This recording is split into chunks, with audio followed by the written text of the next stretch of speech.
Part 1. The Trade Consortium had controlled galactic commerce for 12,000 years. They had built their empire on a simple idea: innovation must be controlled. New inventions came from great research stations that floated between stars. Teams of scientists worked for decades on single projects. Every new product passed through licensing committees, safety boards, and market analysis groups before anyone could use it. This system was slow, but it was safe. It was predictable. The consortium believed it was the only way civilizations could survive. Then their survey ship found Earth. Senior analysts sat in her office aboard the research vessel Endless Calculation and watched footage from the human world. Her species, looked somewhat like tall gray herons, with long necks and large eyes that could see far into the infrared spectrum. She had spent 200 years studying primitive civilizations, and she thought she had seen everything. She was wrong. The footage showed a small structure attached to a human dwelling. The humans called it a garage. It was meant to store their primitive wheeled vehicles. But inside this particular garage, two young humans were building something that made no sense to at all. They were constructing a computer network. The components were salvaged from broken machines. The documentation they used came from a public institution called a library, where information was apparently given away for free. The two humans had no institutional backing, no corporate sponsorship, no licensing agreements, no safety oversight. They had simply decided to build something, and so they built it. Watched one of the humans connect two machines using a cable he had made himself. The other human typed commands into a keyboard. The screen flickered, and suddenly the two machines were talking to each other. The humans celebrated by consuming a brown fizzing liquid and making loud noises. This is chaos, thought. This is how civilizations destroy themselves. She filed her initial report with the standard classification. Earth was a Type 7 pre-contact civilization, technologically primitive, economically disorganized, culturally fragmented, unsuitable for integration into the galactic community. The consortium would note their existence and move on. There were thousands of such worlds. But something bothered. She kept watching the footage. She requested more surveys. She studied the humans for 3 years before she understood what was troubling her. The humans did not wait for permission to innovate. On every other world the consortium had studied, invention followed a pattern. Talented individuals joined institutions. Institutions provided resources and oversight. Oversight ensured that new ideas were safe and profitable before they reached the public. The process took time, but it worked. It had worked for 12,000 years. Humans did not follow this pattern. Humans built things in garages, in basements, in small rooms filled with clutter and coffee cups. They built things alone or in small groups with no funding and no supervision. They built things that did not work and then they tried again. They built things that were dangerous and sometimes they hurt themselves, and then they built safer versions. They did not ask if something was permitted. They only asked if it was possible. Added a minority addendum to her report. Most of her colleagues ignored it, but a few read her words and felt the same unease she felt. These creatures, she wrote, do not understand that innovation requires permission. This makes them dangerous. It also makes them valuable. The consortium made first contact with Earth 12 years later. The humans were frightened at first, then excited, then eager to learn everything they could about galactic civilization. Consortium representatives explained the rules of interstellar trade. They described the licensing systems, the safety protocols, the proper channels for technological development. The humans nodded politely and said they understood. They did not understand, or perhaps they understood but did not care. Within 5 years of first contact, human inventors had begun appearing at trade stations across the local cluster. They arrived with strange devices built from salvaged parts. They had ideas that made no sense according to established theory. They asked questions that revealed deep ignorance about basic principles, and yet somehow their devices worked. A human named showed up at a consortium trade station with a power cell he had built in his apartment. He had used components from a broken entertainment system, some copper wire, and a chemical compound he had mixed in his kitchen. The power cell should not have functioned. The chemistry was wrong. The engineering was primitive. 3 consortium scientists examined it and agreed it was impossible. But when connected the power cell to a standard diagnostic unit, it produced more energy than any portable cell the consortium had ever manufactured. The scientists demanded to know how he had done it, shrugged. He said he had just tried different things until something worked. He did not have a theory. He did not have a methodology. He had only persistence and a willingness to fail.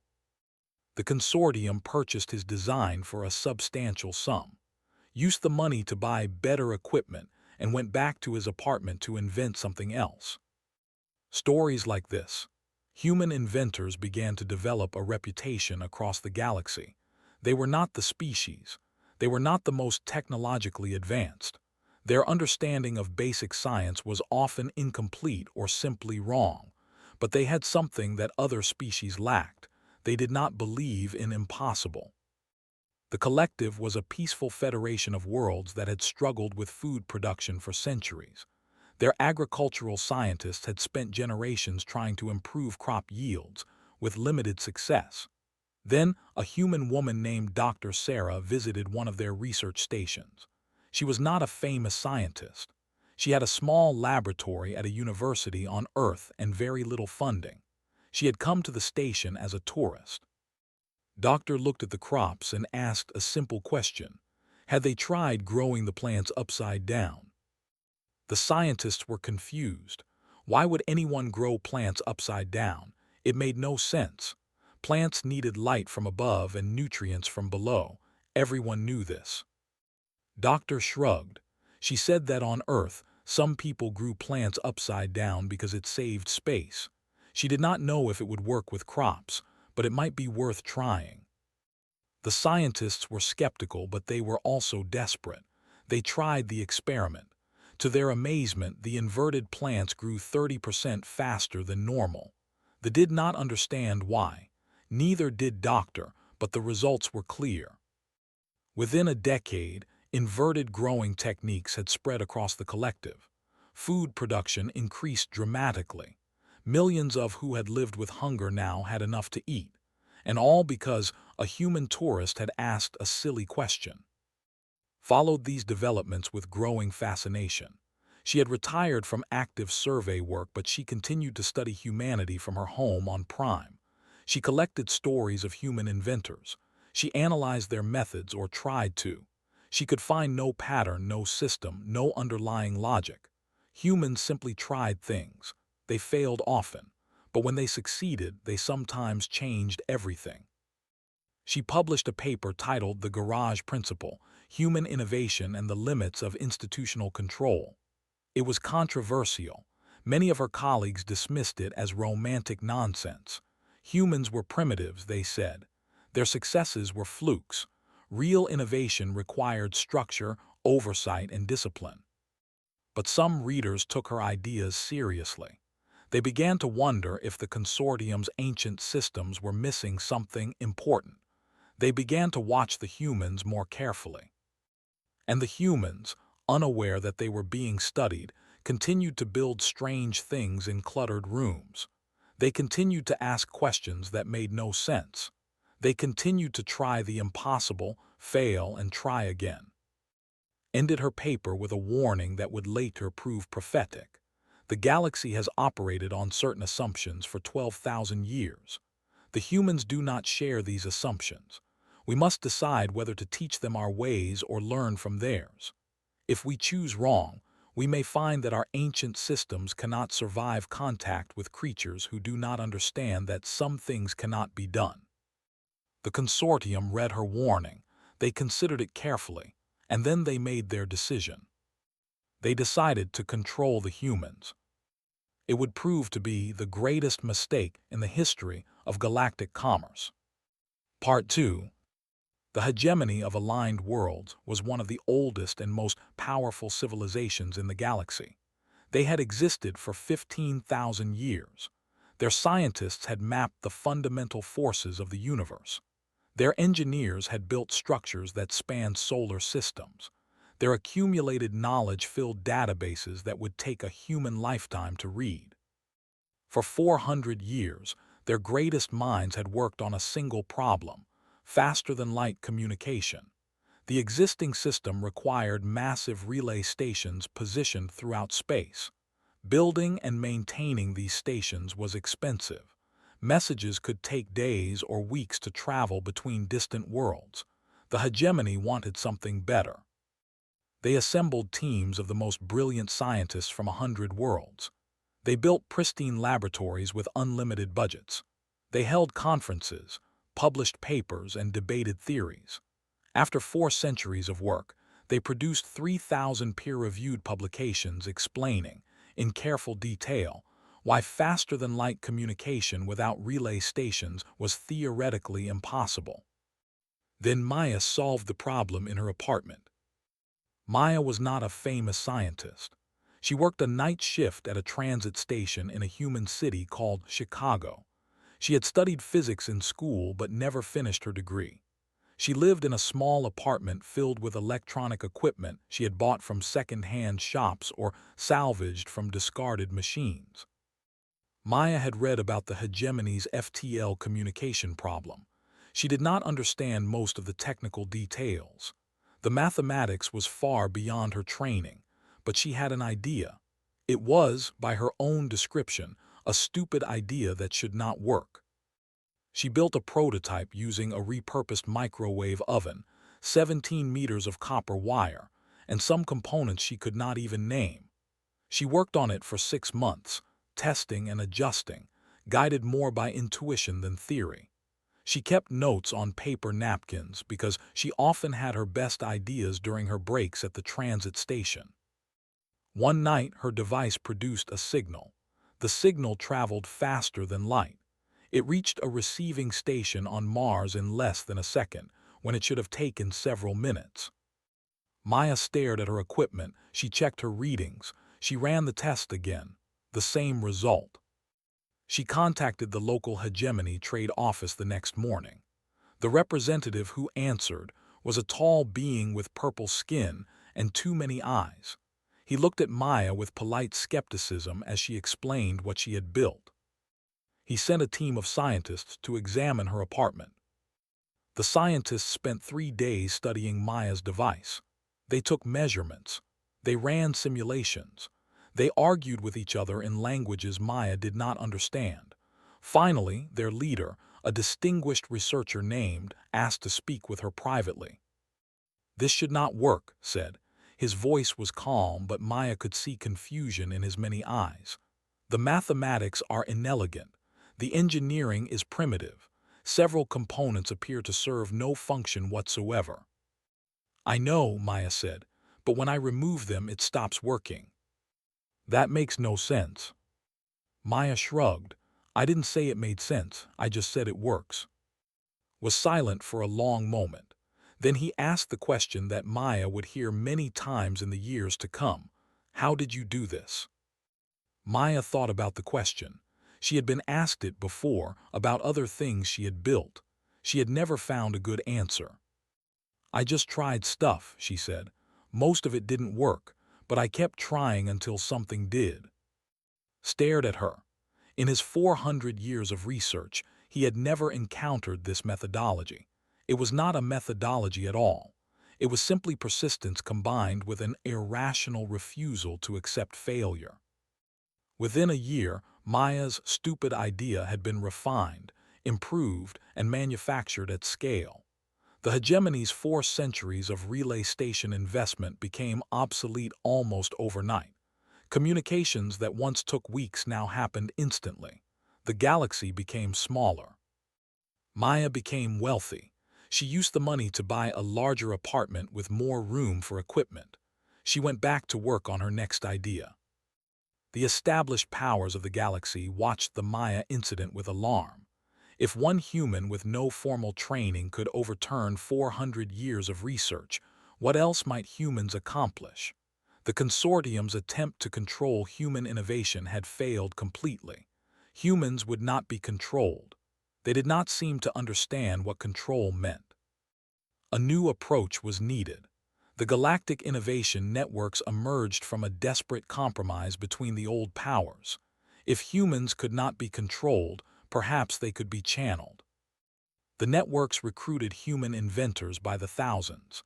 They provided workspaces designed to mimic the cluttered garages and apartments where humans seemed to do their best work. They supplied random components, broken equipment, and minimal supervision. They asked only that humans share their discoveries. The results were unpredictable. Many human projects failed completely. Some were dangerous. A few were catastrophic, but occasionally something remarkable emerged. Was a musician who had joined the network's hopping to build better audio equipment. He spent 2 years working on speaker systems, with limited success. Then he accidentally discovered that certain sound frequencies could purify water. He had been testing a new speaker design when he noticed that a cup of dirty water on his workbench had become clean. He investigated. He experimented. He refined his discovery. Within 6 months, he had developed a water purification system that could make any liquid safe to drink by asking it nicely, with precisely calibrated sonic waves. Could not explain why this worked. Neither could the scientists who studied his invention. The physics was unclear, but the results were undeniable. The purification system was cheap to build, easy to operate, and effective on almost any liquid. The collective, who had struggled with water scarcity for generations, adopted its technology across all their worlds. Millions gained access to clean water for the first time. The collective named a holiday after him. Was embarrassed by the attention. He said he had just been trying to make better speakers. The water purification thing was an accident. Similar stories across the networks. Grandmother, an elderly human who refused to give any other name, created a medical diagnostic tool from a modified children's toy. It detected diseases faster and more accurately than equipment costing 10,000 times as much. When asked how she had done it, she said she had just fiddled with it until it worked right. A teenager named Jin Park developed a new form of energy storage while trying to build a better battery for his gaming device. A retired engineer named Anna created a material stronger than anything previously known while attempting to repair her kitchen sink. A child named Williams invented a new propulsion system while playing with magnets. None of these people understood exactly what they had done. They could not reproduce their results reliably. They had no theories, no methodologies, no formal training in the fields they had revolutionized.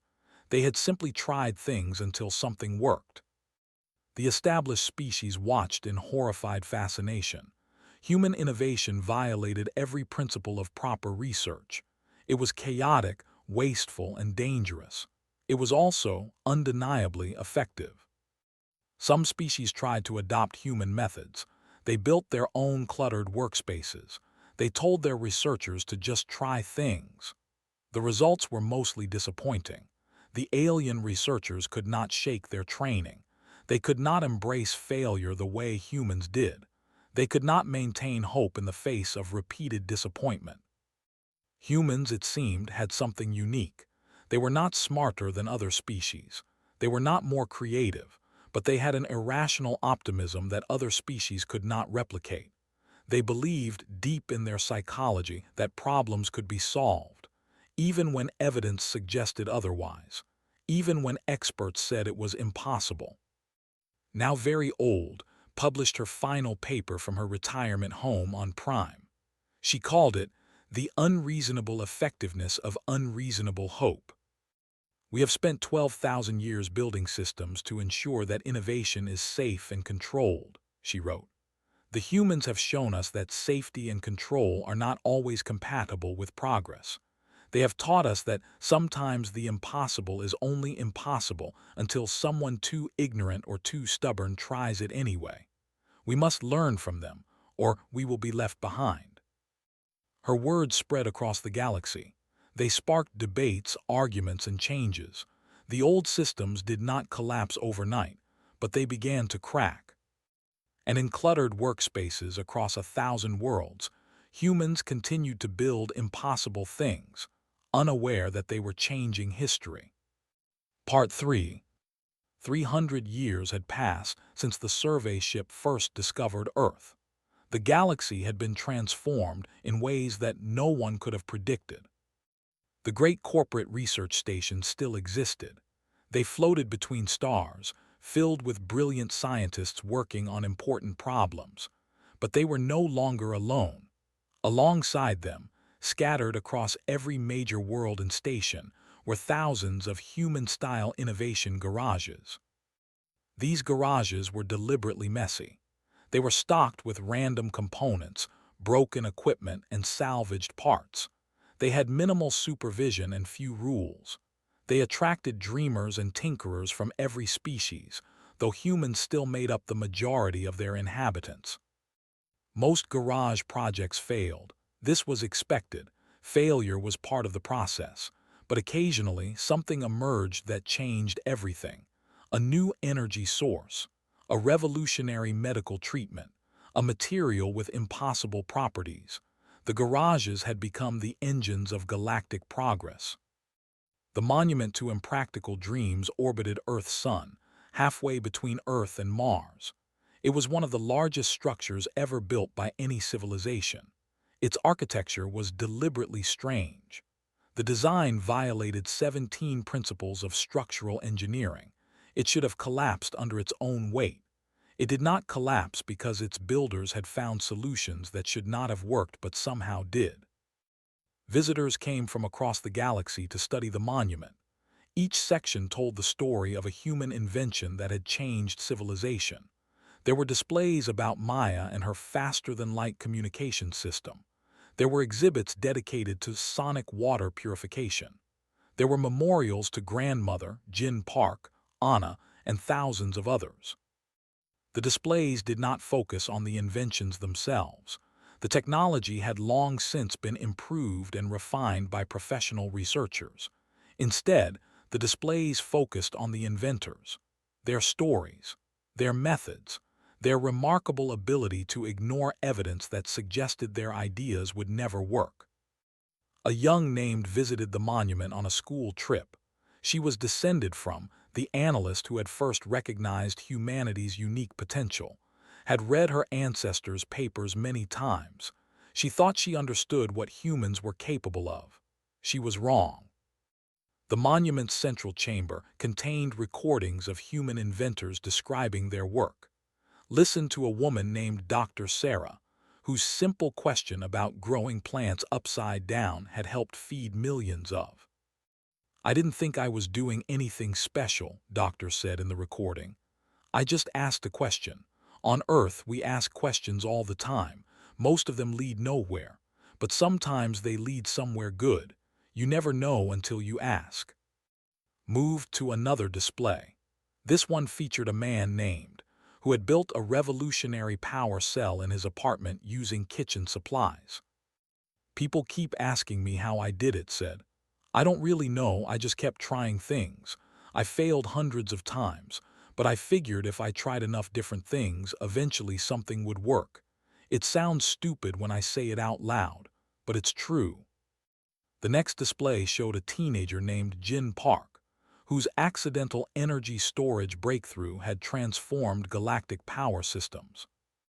"I wasn't trying to change the world," Jin said. "I just wanted my game system to last longer without charging. I didn't know I was working on a fundamental physics problem. I just thought I was solving my own problem. I guess that's how a lot of inventions happen. You solve your own problem, and it turns out other people have the same problem." Spent hours in the monument. She listened to every recording. She read every display. She tried to understand what made humans different. The answer, she finally realized, was both simple and impossible to imitate. Humans did not understand that some things could not be done. They knew it intellectually. When experts told them something was impossible, They nodded and acknowledged the information. But this knowledge never seemed to reach the part of their brains that made decisions. They would agree that something was impossible, and then they would try it anyway.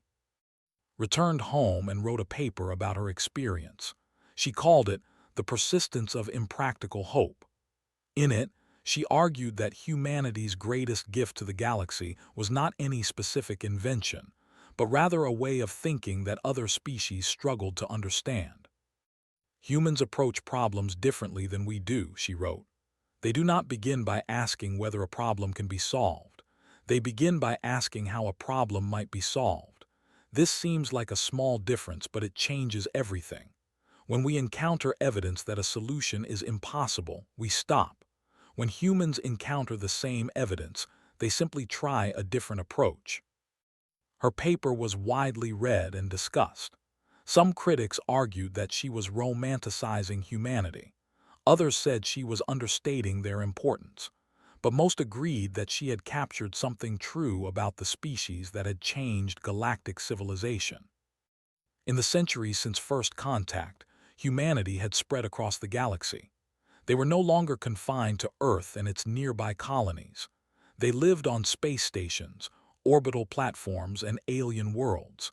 They had with other species, creating new hybrid cultures that combined human optimism with alien knowledge. But some things had not changed. Humans still built strange things in cluttered rooms. They still asked questions that seemed foolish. They still tried the impossible, failed, and tried again. A human engineer named great-great-grandchild of was working on a problem that had frustrated researchers for decades. Faster-than-light travel existed, but it was expensive and dangerous. Ships had to carry enormous amounts of fuel. Accidents were common. Everyone agreed that a better system was needed.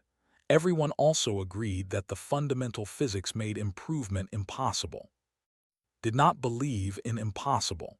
She had inherited more than just her ancestor's name. She had inherited his stubborn refusal to accept limitations. She worked in a small laboratory on a space station orbiting a minor world. Her equipment was old and her funding was limited. Her colleagues thought she was wasting her time. The problem had been studied by the greatest minds in the galaxy. If a solution existed, surely someone would have found it by now. Did not care what her colleagues thought. She ran experiments. She tested theories. She failed repeatedly. She kept notes on paper because she found that writing by hand helped her think. She slept in her laboratory when she was too tired to walk home. After 7 years of work, she found something strange. A configuration of fields that produced unexpected results. A phenomenon that did not match existing theory. She investigated. She refined her experiments. She called in colleagues to verify her findings. What she had discovered would eventually become the foundation of a new propulsion system. Ships using her technology could travel faster, safer, and with a fraction of the fuel. It would revolutionize interstellar transportation. It would open new regions of space to exploration and settlement. It would change the lives of billions. But did not know any of this when she first observed the anomaly in her readings. She only knew that she had found something interesting, something worth investigating further, something that might possibly lead somewhere good. The news of discovery spread quickly. Reporters asked her the same question that inventors had been asked for 300 years. How had she done it? Smiled, she had heard stories about her ancestor. She knew what he would have said. I just kept trying, she told them. I didn't know if I would find anything, but I figured it was worth looking. If you don't look, you definitely won't find anything. If you do look, maybe you won't find anything either, but at least you have a chance. The monument to impractical dreams was expanded to include a new wing dedicated to. Visitors came to learn about her discovery. They listened to recordings of her interviews. They studied her methods. But the most popular exhibit in the new wing was not about herself. It was a recreation of her laboratory. The cluttered workspace, the old equipment, the handwritten notes scattered across every surface. Visitors walked through the room and tried to understand how such an ordinary place could produce such extraordinary results.